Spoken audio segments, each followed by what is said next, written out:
Hi everybody. So we're out on another adventure today.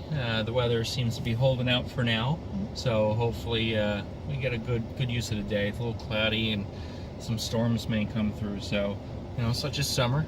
First part of our trip here, we're making a stop at Cream Ridge Winery, located in, you guessed it, Cream Ridge, New Jersey.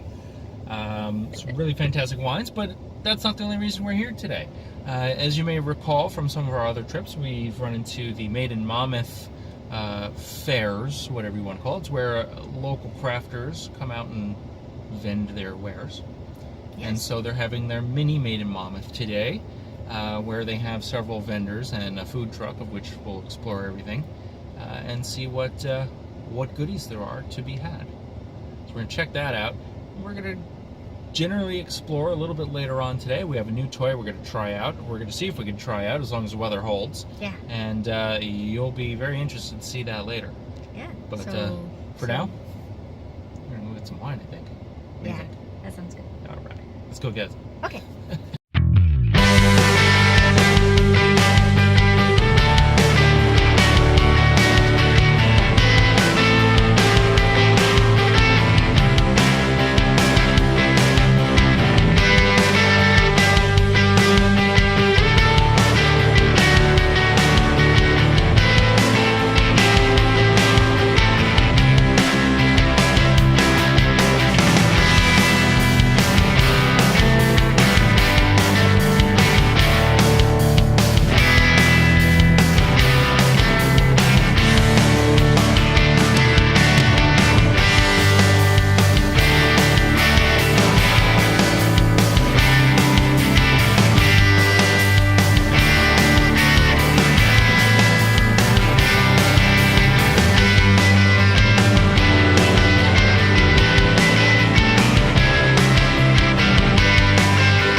Wine achieved. Yay. It's their 30th year at Cream Ridge. Woo-hoo. Happy birthday. How cute is this little bottle? Pinot Mojito. It is Pinot Gris wine infused with fresh lime and mint. 11% by volume. Yum yum. Well, I think we're done with the Made in Monmouth thing. We made our way around. There's a few vendors. A lot of people had some really nice handmade stuff. A lot of handmade plates I see, jewelry. There's some artisan pretzels. There's dog bones, all sorts of nice things here. And soap. Don't forget soap. We are out of wine. Bummer. So we're going to go move on. We're going to probably find a little bit of lunch. Something a little more substantial than what's here at the winery, although there is some food. We're kind of hankering for something a little bit more. We're going to do that. Weather's still holding.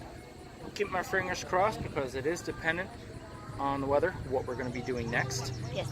So I'm really hoping that's going to work out for you guys, because if it does, you're going to like it.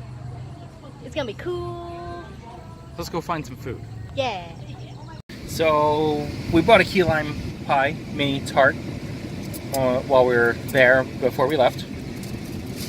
We did stop for lunch. We're at the Plumstead Grill, which is right here.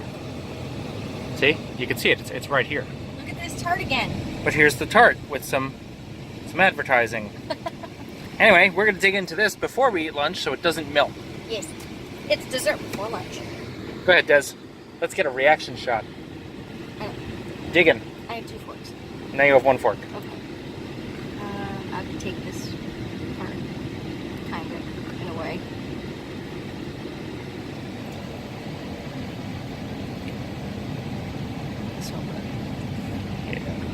Okay, this is gonna be gone in like 5 seconds. So this is my food.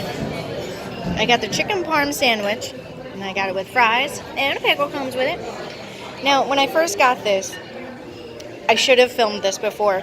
The chicken was bigger than the bread. I had to actually cut it and pile it on. That was so funny. And Matt got some kind of burger thing. I got burger thing. Burger thing. I'm not going to show you eating. And he got fries. So that's our food. There's a bee in there somewhere. It's covered in pollen. There it is. I see you. Happy bee. Yay. Ooh. Flower tickled me. Oh, I got pollen on me. You're a pollinator now, guys. We're pollinators.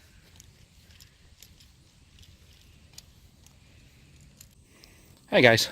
So we just wanted to bring you back since we were in the area. Remember the other vlog? We visited the old yellow meeting house. There it is. Nothing's going on today, so we're able to explore and show you the things we wanted to show you. There's a historic sign here that's saying in 1720, Thomas and Rachel Salter, owners of a nearby mill and ironworks, deeded 25 acres to early Baptist settlers in the upper freehold region. That's here.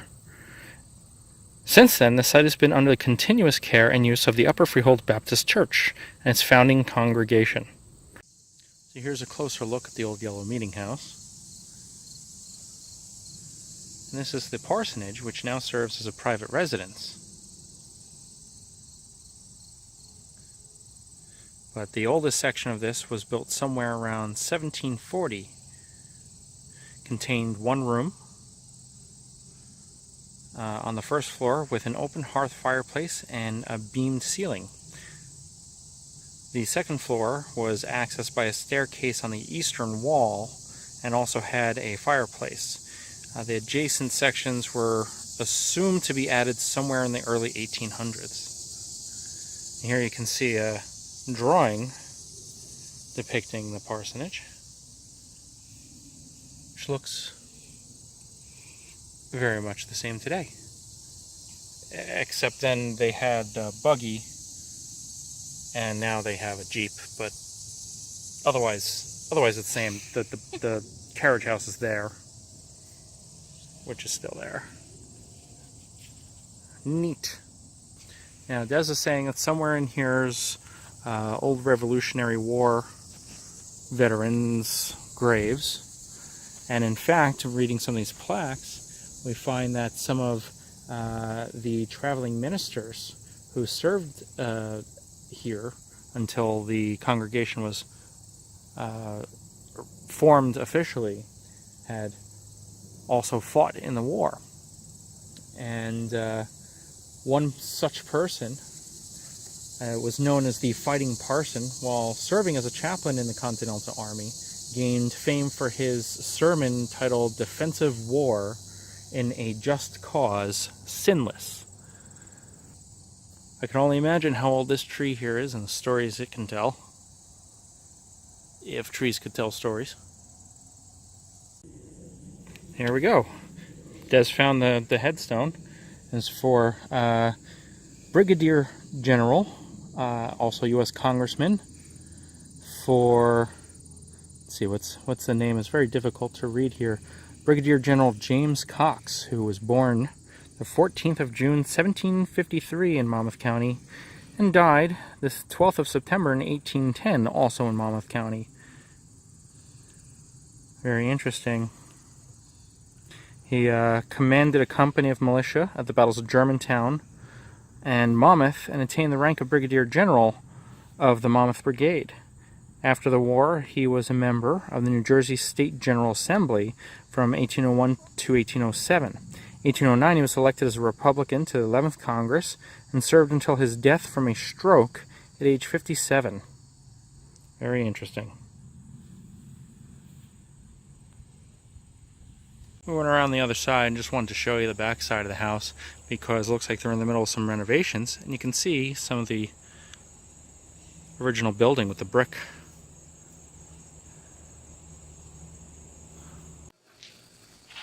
So we're here in historic Wallingford. The buildings are open till 4 every day. The park grounds are open till 7 till Labor Day, which is soon, sadly. Getting ever closer. And then this is just a little barn with some information about the place.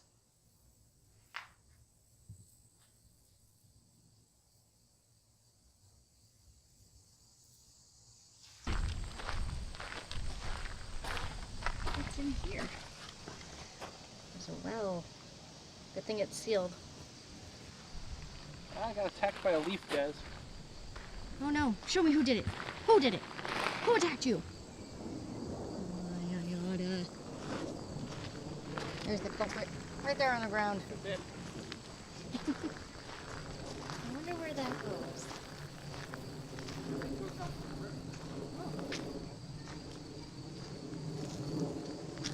Probably ticks. I think it goes down to the ticks.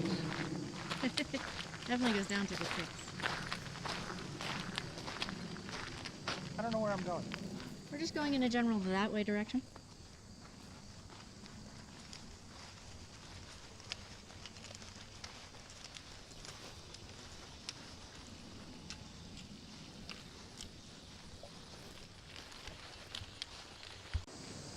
So this is the grist mill. It's a very interesting color that they have painted it. And it is still open right now, but I don't want to go in there because the buildings are supposed to close at 4. But it's pretty neat. There's someone that's usually in there who shows you how everything works. Show you all the green and everything. There's a gate to get to the creek. Yep. Waterway. Now I can hear you good. This is the main house on the property. Right there. I don't know much about it, but it's the main house. And that's a mat. I live here. No, I don't. No, you don't. You wouldn't want to live there. There's no air conditioning. Really? It is very, very hot and humid here today in New Jersey. Again, feels like Florida weather. Wonderful. Trying to get us ready for our Disney trip. Now you went and ruined it. You told them we're going. Well, everyone knows we're going back. They don't know when. True. Touche, salesman. Oh, some people do because they've got plans. Yes. There's another view of the water there. You can see better. Now this used to be an open road that would go all the way through, but they have since closed it off for historic Wallingford. Pretty, pretty neat.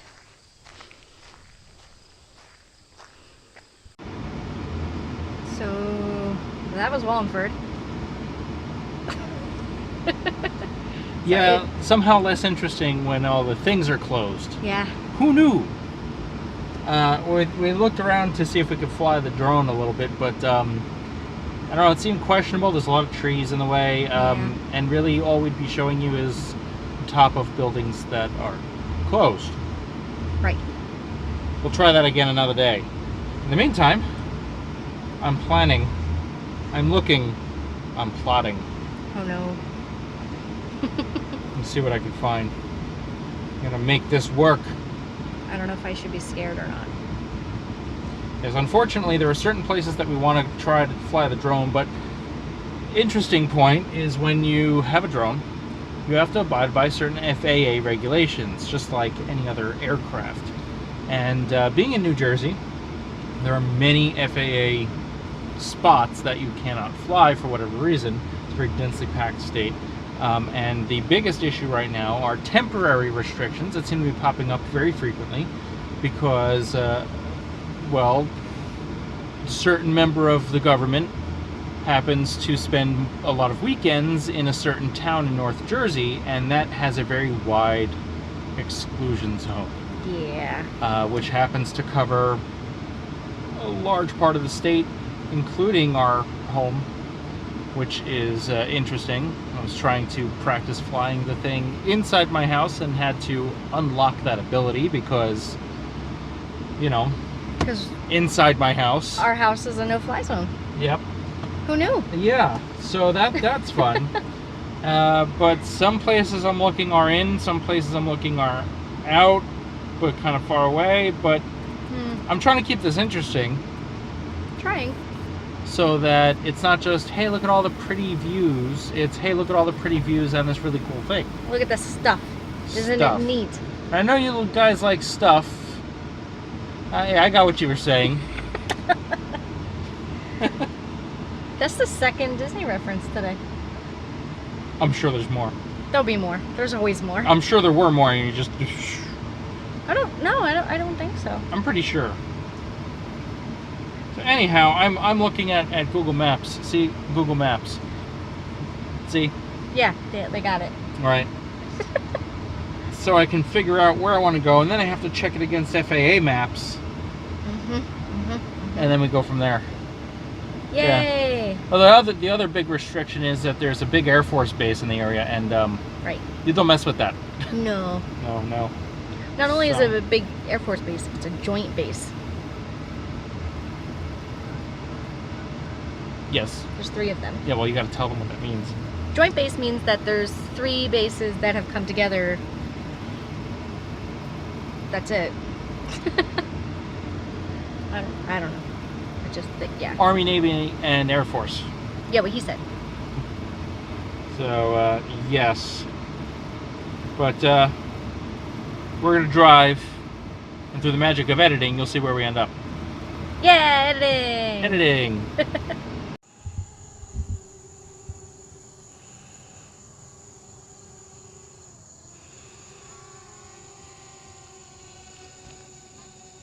There he goes again.